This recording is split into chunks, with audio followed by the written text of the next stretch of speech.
सुंदरवन जंगल में टुनटुनी अपनी सौतेली माँ के साथ रहा करती थी। टुनटुनी बेटा जल्दी उठो और फ्रेश हो जाओ। मैंने तुम्हारे लिए नाश्ता बना दिया है और बताओ मैं तुम्हारे लिए लंच में क्या बना दूं? ए नौकरानी, तू चिकनी चुपड़ी बातें करना छोड़ दे। ऐसा करने से तू मेरी माँ नहीं बन जाएगी। तू सिर्फ इस घर की नौकरानी है और नौकरानी ही रहेगी। जब टुनटुनी अपनी माँ से बदतमीजी कर रही थी तभी चिंटू वहाँ पर आता है। टुनटुनी, ये तुम्हारी माँ है, नौकरानी नहीं। इनसे ढंग से बात करो और खबरदार, तुमने इन्हें नौकरानी कहा तो चलो जल्दी अपनी माँ से माफी मांगो। पापा, मैंने कोई गलती नहीं की है। मैं इनसे माफी नहीं मांगूंगी। आप इन्हें समझा दीजिए, ये मेरी माँ नहीं है। मेरे ऊपर हुक्म ना चलाया करें। टुनटुनी गुस्से में मुंह फुलाकर वहाँ से चली जाती है। तब चिंटू टूनी से टुनटुनी के किए हुए की माफी मांगता है। टुनटुनी की गलतियों को भूल समझकर माफ कर देना। वो अभी बच्ची है, धीरे धीरे वो तुम्हारे प्यार को समझ जाएगी। आप माफी क्यों मांगते हैं? टुनटुनी मेरी ही बेटी है, मुझे कोई दुख नहीं है।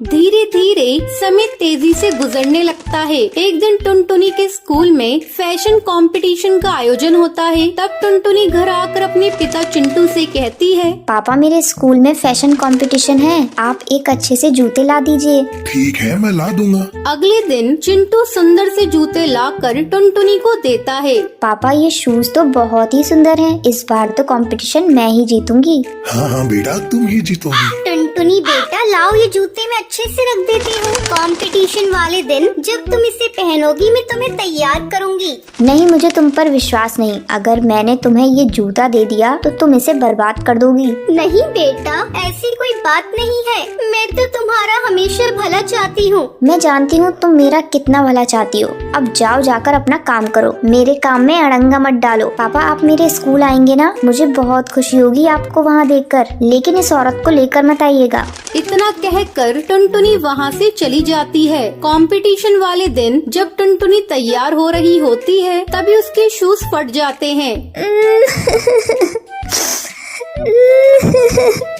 ये क्या हो गया? मेरा जूता तो फट गया। अब मैं क्या पहन कर जाऊँ? मैं कंपटीशन में हार जाऊंगी।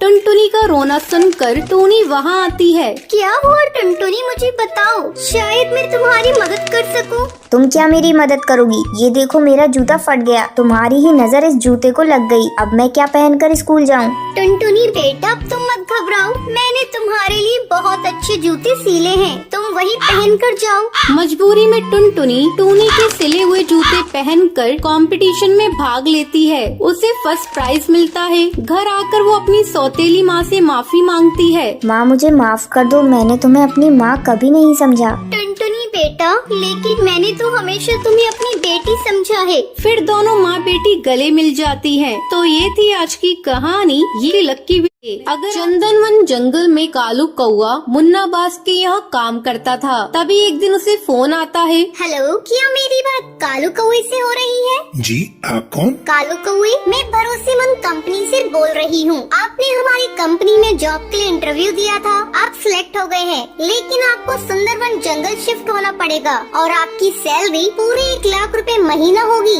ये सुनकर कालू कौआ बहुत खुश हो जाता है और जॉब के लिए हाँ करके अपना सामान पैक करके अगले दिन सुंदरवन जंगल के एक घर में किराए के कमरे में रहने लगता है। तभी उसकी माँ सरला कौवी का फोन आता है। और बेटा कहाँ है? अभी तुझे कमरा मिला या नहीं? माँ, मुझे कमरा मिल गया। जो इस घर का मकान मालिक सोनू कबूतर था, उसे बहुत जल्दी थी यहाँ से दूसरे जंगल जाने के लिए, इसलिए मुझे कमरा जल्दी मिल गया। बेटा, ये वही कमरा तो नहीं जिसके बारे में तूने बताया था? हाँ माँ, क्या हुआ? तुम इतनी परेशान क्यों हो गई? बेटा, तू वहाँ से चला जा। उस घर में भूत प्रेत रहते हैं। मेरी पड़ोसन की बेटी सुंदरी वहीं पर रहती है, उसने बताया है मुझे। माँ, तुम जानती हो मुझे इन भूत प्रेतों पर विश्वास नहीं है। चलो, मुझे बहुत काम है, मैं रखता हूँ। ऐसे ही काफी दिन गुजर जाते हैं। अब रोजाना कालू कौए के साथ अजीब अजीब हादसे होते थे। एक दिन उसे किसी चिड़िया के रोने की आवाज सुनाई देती है।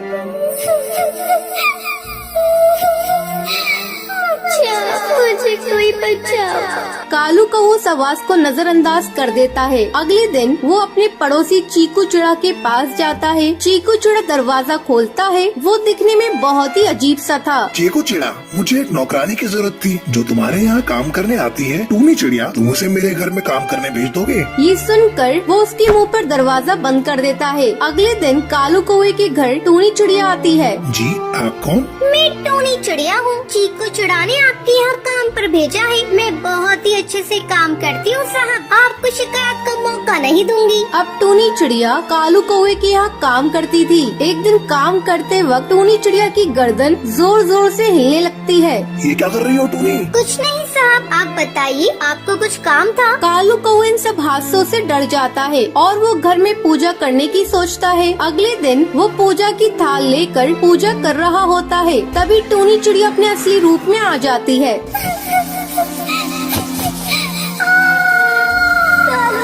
तू क्या कर रहा है? मैं कहती हूँ रुक जा, तुझे नजर नहीं आ रहा? मुझे तकलीफ हो रही है, मेरा पूरा बदन जल रहा है। मैं कहती हूँ रुक जा, वरना इसका अंजाम बहुत बुरा होगा। ये देखकर कालू कौवा डर के मारे घर से बाहर भागता है और अपने पड़ोसी चीकू चिड़ा के घर जाता है। चीकू चिड़ा, चलिए बाहर आओ। तुम्हें पता है टूनी चिड़िया नौकरानी नहीं, वो एक चिड़िया की आत्मा है। मैं जानता हूँ, क्योंकि वो मेरी ही बीवी टूनी चिड़िया है। मैंने उसे तुझे मारने के लिए भेजा था। टूनी चिड़िया उड़ते हुए वहाँ पर आती है। उस घर में हमें मारा गया था, उस घर में जो आएगा वो बचेगा नहीं, हम उसे मार देंगे। अब तेरी बारी है कालू कौवा, तुझे कौन बचाएगा?